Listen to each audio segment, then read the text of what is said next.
So ayun mga technician, good day sa inyo, no? Meron tayong tutorial dito na isang Pensonic. Ayan, naiset up ko na lang sa baba kasi puno yung nasa taas ko. Wala tayong pwesto. So ayan, i-share ko lang sa inyo kung paano ito alisin o paano alisin yung yung kanyang display. Kasi yung LVDS nito is iba yung setting ng board.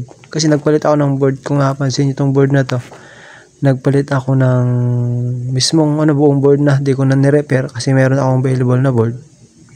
So ang naging resulta, hindi nagmatch yung settings sa TV, although gumagana pero yung display niya hindi maganda.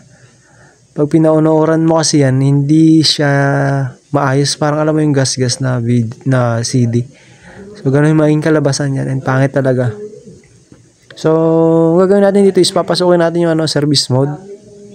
Set up lang natin yung Mino plus 1147, no, para mapasok natin service mode. So, 1147 or Mino plus 1147, or in short, Mino 1147. Para yung mapasok natin yung panel, kasi kailangan natin mabago yung LVDS.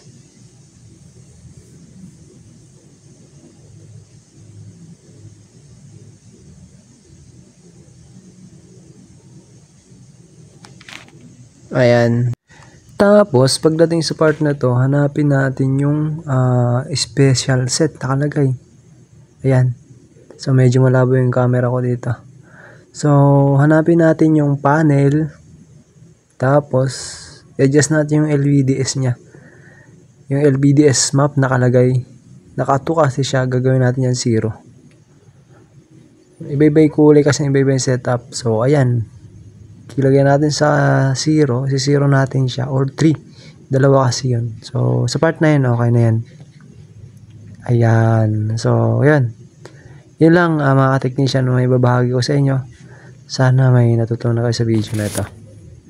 God bless.